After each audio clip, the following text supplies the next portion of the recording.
सदर सांसद रवि किशन ने AIIM प्रमुख असदुद्दीन ओवैसी के द्वारा वक्फ संशोधन बिल के खिलाफ कोर्ट जाने पर कहा कि ये डेमोक्रेसी गरीब मुसलमानों का हक मारने वालों को हो रही है ज्यादा तकलीफ।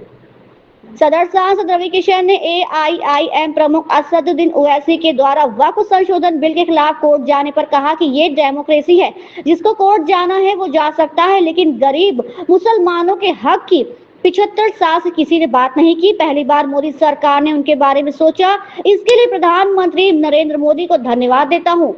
मुस्लिम गरीबों को वोट बैंक के लिए सपा व कांग्रेस जो सोचती थी, मोदी सरकार ने ये नहीं सोचा कि ये हमारा वोट बैंक है। उनके गरीबों का हक दिलाने के लिए बड़ी जीत हुई है। ये एक ऐतिहासिक कदम है। कोई भी डेमोक्रेसी में कोर्ट जा सकता है। ये लोग गरीब मुसलमानों का हक मार रहे हैं। ये ठेकेदार वक्फ की जमीन पर बैठे हुए थे, इनमें बहुत धांधली हुई है, वो किसी से छिपा नहीं है। लोकसभा व राज्यसभा में सब दूध का पानी हो गया। हम लोगों का ज्यादा वोट मिला है, एनडीए के सभी गठबंधन के साथ दिया है। सबको पता है कि गरीब मुसलमानों के साथ वक्फ के नाम पर अन्याय हो रहा था।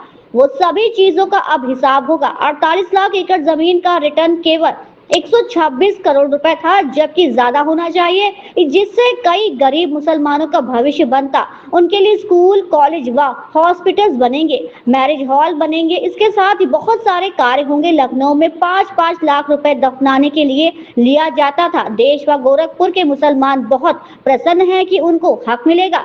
इसका पूरा हिसाब होगा। खिलाफ सुप्रीम कोर्ट पहुंचे, उन्होंने कहा कि ये बिल मुसलमानों के हितों के लिए, हनन के लिए है, ये काफी नुकसानदायक है। डेमोक्रेसी है, जिसको कोर्ट कचहरी जाना है वो जा सकते हैं, लेकिन मुसलमान गरीबों का हक 75 साल से किसी ने उस पर बात नहीं की। पहली बार मोदी सरकार को मैं दिल से धन्यवाद, मोदी जी को दिल से धन्यवाद देना चाहता हूं कि गरीबों के लिए, मुसलमान गरीबों के लिए सिर्फ वोट बैंक कांग्रेस जो सोचती थी, सपा सोचती थी, मोदी सरकार ने ये नहीं सोचा कि हमारा वोट बैंक है या नहीं है। उन गरीबों का हक दिलाने के लिए ये बहुत बड़ी जीत हुई, एक बहुत बड़ा ऐतिहासिक कदम है। इन लोग डेमोक्रेसी में कोर्ट कचहरी जाना है, लेकिन गरीब मुसलमानों का हक मार रहे हैं, मारने का प्रयास है। ये जितने ठेकेदार बैठे थे वक्फ की ज़मीन पर और जितनी धांधली हुई है वो किसी से छिपा नहीं है। लोकसभा राज्यसभा के डिबेट में सब कुछ दूध का दूध, पानी का पानी हो गया है।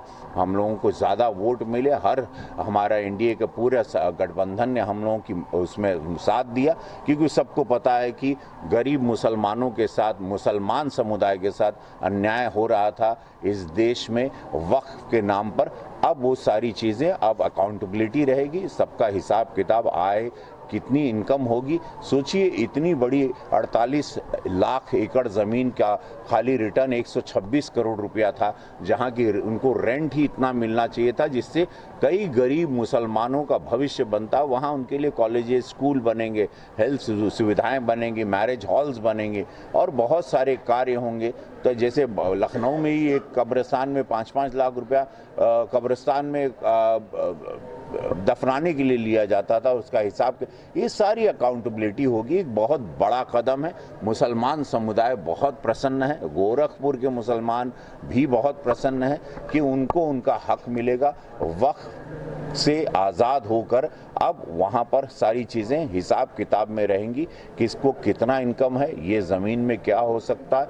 मुसलमान समुदाय के लिए 48 लाख एकड़ ज़मीन काम आएगी। मुस्लिम पार्टी जो एनडीए समर्थित पार्टियां हैं, उनके मुस्लिम नेता पार्टियां छोड़ रहे हैं। कई नेता अभी देखा नहीं, उन्होंने इस्तीफा दे दिया। वो देखिए, वो कहा कि वक्फ बिल विरोधी है और इसके समर्थन किया। वैसे कौन से नेता हम नहीं जानते। जेडीयू की बात करें, हाँ, तो वहाँ पे वो जेडीयू के नेता लल्लन सिंह जी बाबू कल बता रहे थे कि वो कोई पुराने नेता थे, पतंग पर चुनाव लड़े थे, 450 वोट पाए थे, तो ऐसी कोई बात नहीं है। अब ये सब अब इसमें हेडलाइन बनाने के लिए कोई कर रहा है, लेकिन एक बहुत बड़े 30 करोड़ के एक मुस्लिम समुदाय के भले के लिए हुआ है।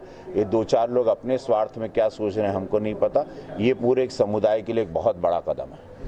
मोमेंटम बेतिहाता आपको मौका दे रहा है टैलेंट दिखाने का, जिसमें आप जीत सकते हैं 100% स्कॉलरशिप। जल्द से जल्द एनरोल हो जाइए momentum admission cum scholarship test में। ऐसा मौका फिर नहीं आएगा। डेट याद कर लें, 23 मार्च 2025, 8th क्लास ऑनवर्ड्स। तो बच्चों, क्या आप तैयार हैं? मोमेंटम बेतिहाता, कॉल्स 63891387।